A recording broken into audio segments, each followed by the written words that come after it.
Truth Espresso, episode 327. In a world gone bonkers. It is not, generally speaking, unruly, but fires have been started and...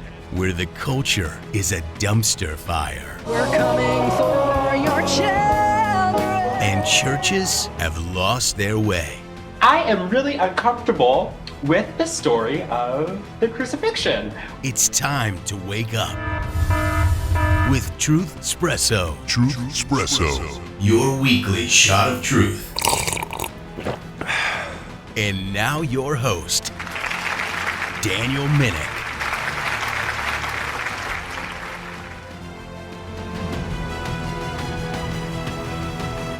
Hello there, friends, family, foes, and lurkers alike. This is Daniel Minnick, your host for Truth Espresso. And I pray that you had a wonderful Christmas season. I do recognize that for many people, some things in the past can have happened which can make Christmas a difficult time. So I pray that God has blessed you this year as you celebrated the birth of Jesus Christ, whether things were perfect or whether you had to trust God through some dark times. And Christmas for me and my family was a little bit laid back, and I had my brother over for Christmas.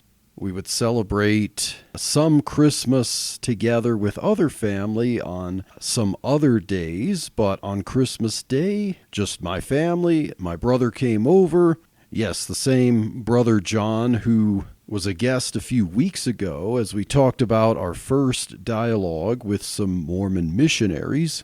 And now for this episode, I'd like to continue the thought of the Christmas season by addressing some Christmas myths, or rather Christmas traditions that we could challenge just a bit. Let's just research some things and put some of these Christmas traditions to the test. And I don't mean traditions like what you and your family do on Christmas Day. I mean traditions as we think about what the first Christmas may have been like. Now, there are many of them, but I'm only going to address two in this episode. So, the first one I want to get into is the question, was Jesus born in a stable, in a barn, outside a house, or an inn, like a hotel? Because we often think, when we read the verse about no room for them in the inn, we think of the word inn as a hotel. As Mary was great with child, Joseph was going around knocking on doors of small hotels that had several guest rooms in them, and the innkeeper there perhaps could have thought to charge them for a less than ideal space, but because all the rooms were full, he rejected Joseph and Mary, even though he could clearly see they were in a difficult situation. But hey, you got to do business according to the book, right? And so that's how we often think of things when we read there was no room for them in the inn.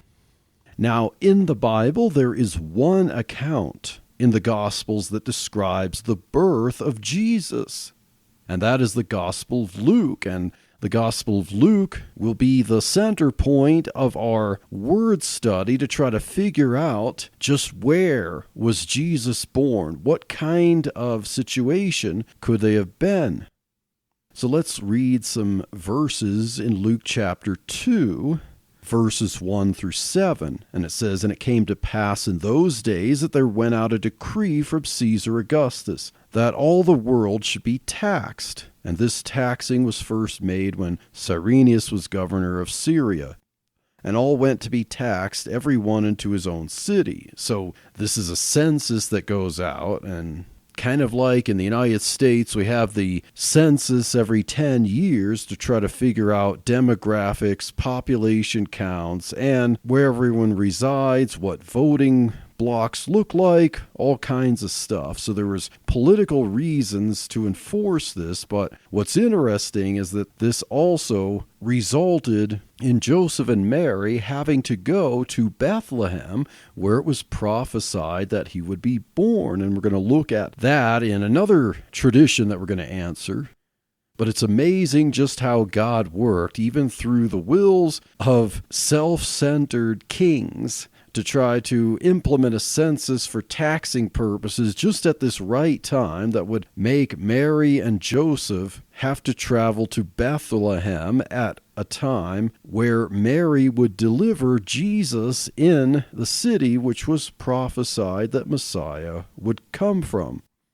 So continuing on in Luke chapter 2, verses 6 and 7, it says, "And so it was that while they were there, the days were accomplished that she should be delivered. And she brought forth her firstborn son, and wrapped him in swaddling clothes, and laid him in a manger, because there was no room for them in the inn." And then we see further down in verse 16 that the word manger is mentioned again. It says, "And they," referring to the shepherds who saw the angels, "came with haste and found Mary and Joseph and the babe lying in a manger." So we see that Jesus was indeed born in a manger. Or he was, right after he was born, Mary laid him in a manger. But what is this inn? Verse 7 says that Mary laid him in a manger because there was no room for them in the inn. What is this inn? We often think that Joseph tried to get a last-minute hotel room, but all the rooms were booked. And Joseph wanted to get Mary out of the winter cold, but the indifferent or cold-hearted innkeeper could only stick by the book and not let them in. But maybe this is not what was happening. The word translated inn is the Greek word kataluma, and this is not the same as the word for inn in the parable of the Good Samaritan. You know, where the Good Samaritan takes the injured guy into the inn and pays the innkeeper. In fact, in the same Gospel of Luke chapter 10 and verse 34, the word for inn is pandokeion. And in verse 35, the Good Samaritan pays the pandokeios, the innkeeper. Where we do see the word kataluma elsewhere is Mark 14 verse 14, but also Luke chapter 22 verse 11.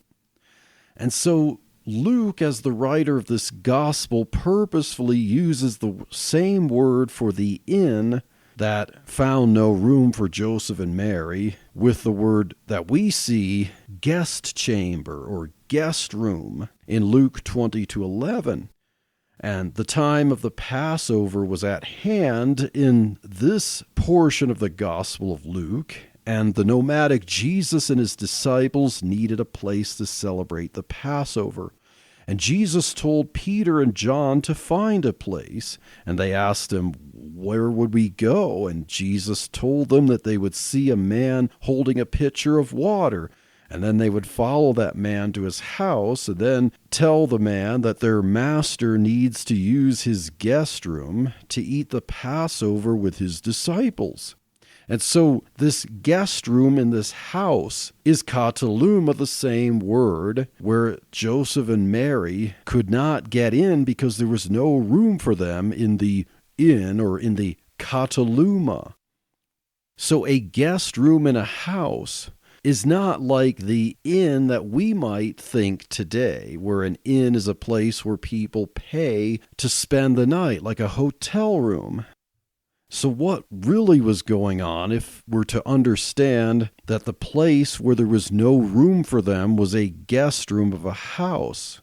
So Mary and Joseph likely tried to go to the house of one of Joseph's family members in Bethlehem. He likely had relatives there. He was of the house and lineage of David. He probably knew some people and where they stayed and lived in Bethlehem. So because he had to go to Bethlehem for the census and tax, he likely tried to find a place to reside and that would accommodate them for the birth. And it's likely that they already knew that any pandokeion, or hotel, was packed. Joseph might have tried one house or maybe several relatives' houses who lived nearby. And because of the census, relatives already had their guest rooms full of relatives, or even as needed, passers-by. A lot of houses were already full at this time by the time Joseph and Mary got there, because think, Joseph and Mary had to trek more slowly and allow Mary time to rest and stuff. They couldn't just both run. Joseph had to take care of Mary on the way, so by the time they got there into Bethlehem, a lot of houses' guest rooms were full of people needing to be there for the census. And perhaps Joseph and Mary arrived at the first relative's house nearly in time for the birth. Perhaps the relatives were kind enough to see the predicament and invited them into the lower chamber of their house where the animals spent the night. There's nothing in the Gospel of Luke about calloused innkeepers or hotel owners or even relatives slamming the door in the young couple's faces and making them have to sneak into an outdoor barn. However, what we do know is that Jesus was indeed laid in a manger, which is a stall for animals. And the word for manger, photne, is also later found in, you guessed it, the Gospel of Luke in chapter 3 and verse 15. So Luke 13:15 is where Jesus told the religious leaders who accused him of violating the Sabbath that even they do the humane work on the Sabbath of untying a donkey from a manger and leading it to a watering hole where it could get a drink, and that the owner likely would also fill a bucket with water and bring it back to the manger to replenish the water there for his donkey. So yes, Jesus was laid in a feeding or watering trough for animals. And yes, he was born in a place for animals. But did Joseph knock on doors at hotels and get coldly turned away? Probably not. Did Joseph and Mary have to sneak away into an outdoor barn outside a hotel? Not likely. Did a hotel owner mockingly direct them to an outdoor barn out of spite? Nah, I don't think so. Did a full house of relatives try to make the best of things and give Joseph and Mary less than ideal lodging, and while also respecting their privacy? I mean, Mary was going to give birth, and then set them up in the lower chamber of a house that kept the owners and the guests' animals warm? And that's probably more likely what happened. So yes, Jesus was laid in a feeding trough for animals, and there were animals there. But is it an outdoor barn? Probably not.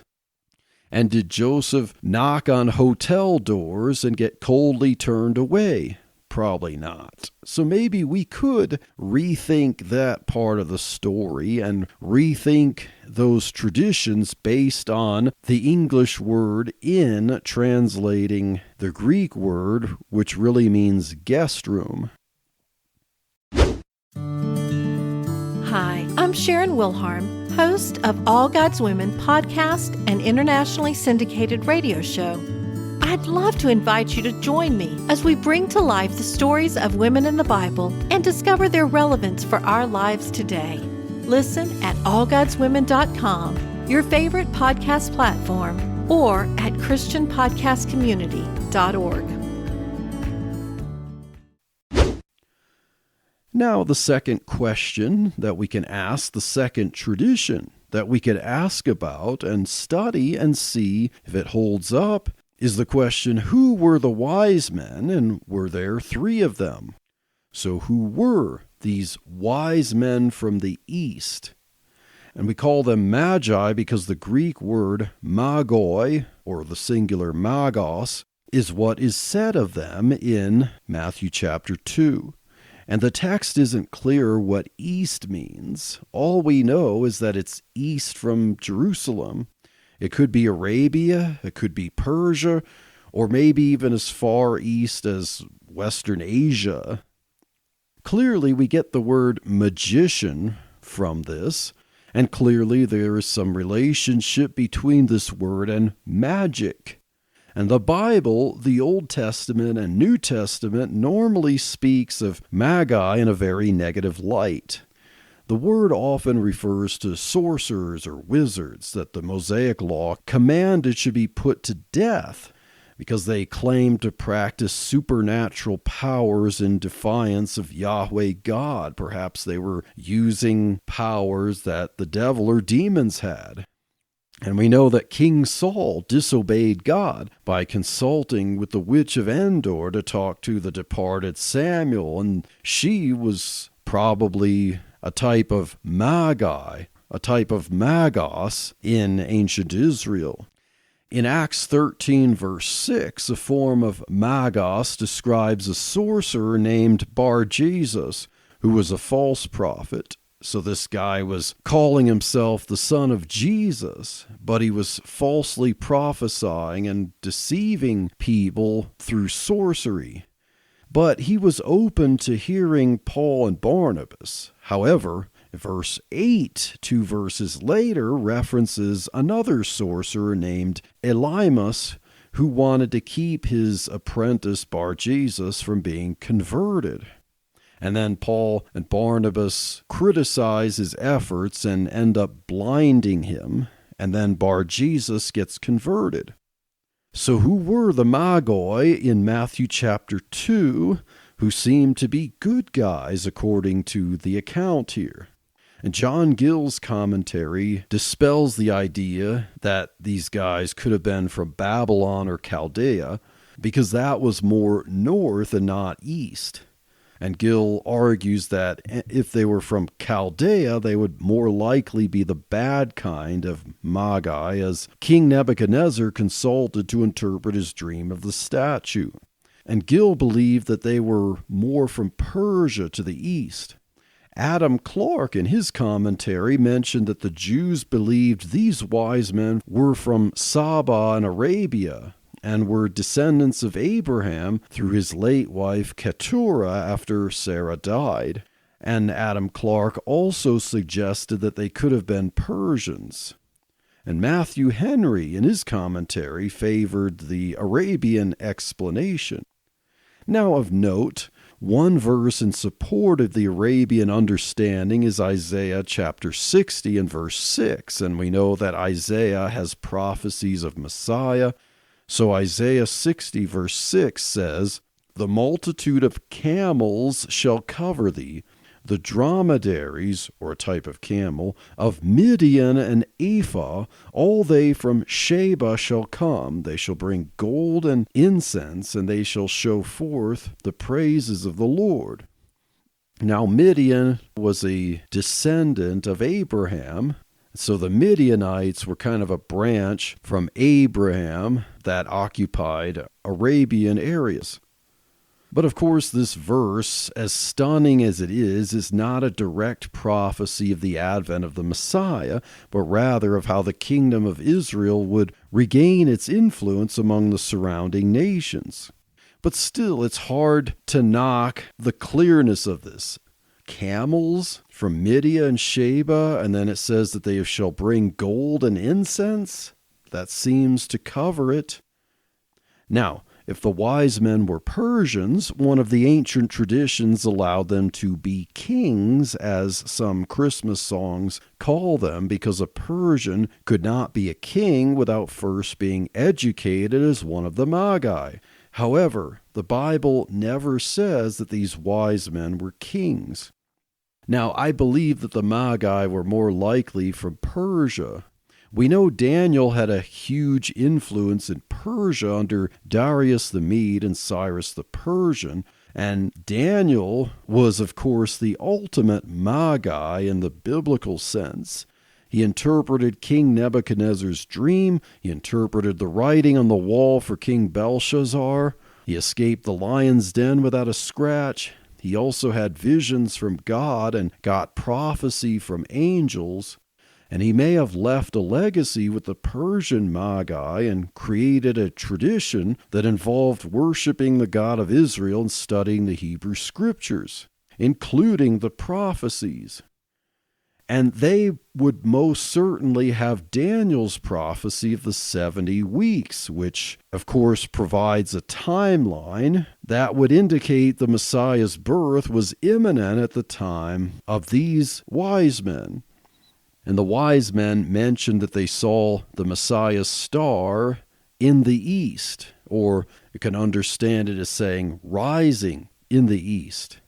Did this mean that they, when they first saw the star, that it was rising in the eastern part of the sky? No, rather, they were residing in the east, like where they lived, and they saw the star rising. So they saw it rising in the east from where King Herod and those of Judea lived.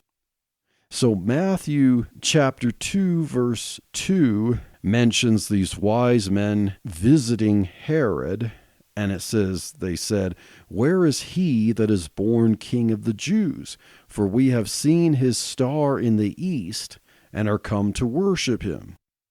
So perhaps they didn't know when the Messiah was born. They just know that, well, he had to have been born because we know basically when he's going to be cut off, when he's going to die. And so he has to be born around this time. And perhaps these people in Judea are keeping track of things like they were. Now, how did these wise men know that this was the Messiah's star? Well, another scripture that they may have read could have been Numbers 24, verse 17, which says, "I shall see him, but not now. I shall behold him, but not nigh. There shall come a star out of Jacob, and a scepter shall rise out of Israel, and shall smite the corners of Moab, and destroy all the children of Sheth." So a star and a scepter shall rise out of Israel. Now, according to the text, the star would mean the Messiah himself, or maybe King David as the progenitor. It doesn't mean that a literal star would rise over Israel. However, the wise men probably believed that it implied that a bright object in the heavens could have pointed to the one who would be the star addressed in the text, who figuratively would rise in Israel. Now, when King Herod found out why the wise men were there looking for a king who wasn't Herod, he was troubled. So Matthew 2, verses 3 through 6 says, "When Herod the king had heard these things, he was troubled, and all Jerusalem with him. And when he had gathered all the chief priests and scribes of the people together, he demanded of them where Christ should be born. And they said unto him, In Bethlehem of Judea, for thus it is written by the prophet, And thou, Bethlehem, in the land of Judah, art not the least among the princes of Judah, for out of thee shall come a governor that shall rule my people Israel." So the scribes quoted Micah 5, verse 2. And perhaps the wise men had read that, perhaps they didn't, but now they heard more prophecy that confirmed their suspicions and would lead them to where the Messiah would have been born, and they would see if maybe he lived there. But these wise men knew that those in Israel had the whole of the scriptures and prophecies, and perhaps as the wise men came to King Herod, they were puzzled that they were diligently looking for the Messiah, and they came to the king of Judah and found that no one there was actually looking for the Messiah to arrive. And so the king had to consult with his scribes, and they had to search and quote some prophecy. Now that we have a theory about who the wise men or the Magi were there 3 of them? The Bible says that 3 wise men visited Jesus, right? Right? Well, if you read Matthew chapter 2 carefully, you will see that no verse ever tells us how many men there were. What? But we have the song called "We Three Kings." And that verse in the first Noel says, 3 wise men came from country far. Why play with my brain now, Daniel? Well, here's what we do know. We see the 3 gifts, gold, frankincense, and myrrh. So there must have been 3 wise men who each brought one of these gifts, right? Well, possibly. We just don't know that for sure. There could have been 3, or there could have been 2, or 4, or 10. Some traditions, centuries later, claim 3 wise men who were Melchior of Persia, Caspar of India, and Balthasar of Arabia. Supposedly, according to this tradition, Melchior brought gold, Caspar brought frankincense, and Balthasar brought myrrh, which is known more as a product of Arabia. However, this is a tradition centuries later and not provable with Scripture. Suffice to say, we have no certainty who these wise men were. We have some options, and we don't know for certain if there were 3 of them. But it's okay to sing the songs. Don't feel guilty about it. I'll still sing We Three Kings. I'll still sing the first Noel and the verse that mentions 3 wise men. It's nice to have these traditions. And it's not a bad thing to have traditions, but also to recognize what's objectively provable and what isn't. But of all these traditions, the most important thing to recognize is who the Messiah was, that he was indeed Jesus Christ, and that he was indeed born in Bethlehem, and that he was indeed the one prophesied, who would be God in the flesh, the second person of the Trinity, the eternal Son of God, one person with 2 natures, and that this lowly birth was essential for him to be born into the world, born of a woman, Mary, born under the law to redeem them that are under the law, that we might receive the adoption of sons, as the Apostle Paul says in Galatians 4:4-6. The most important thing when we have fun examining traditions is not to let that cloud our judgment of what really matters.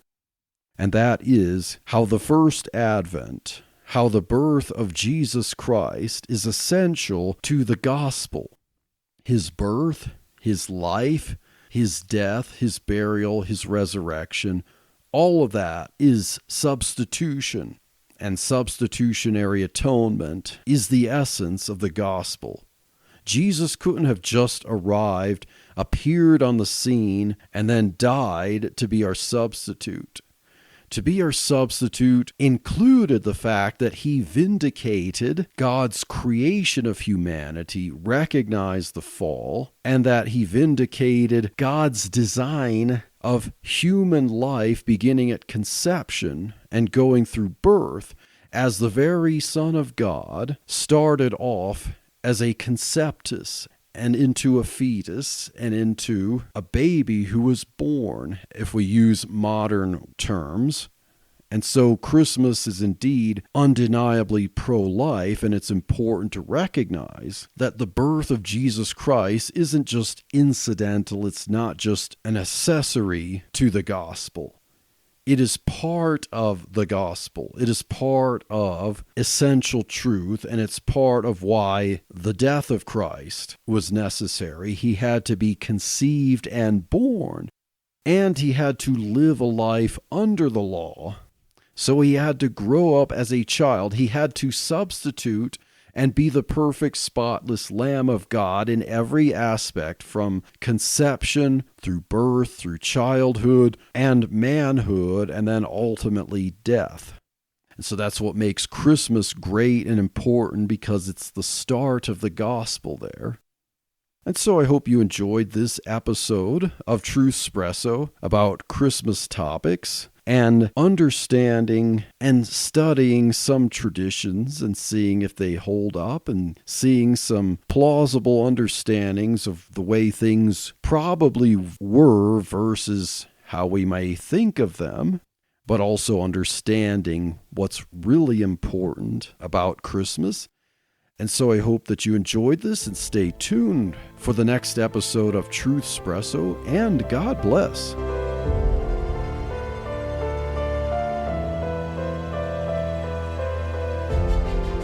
Thank you for listening to this episode of Truth Espresso. Be sure to subscribe and rate it on your favorite podcast app. Truth Espresso is a member of the Christian podcast community. Check out other great faith-building shows at ChristianPodcastCommunity.org.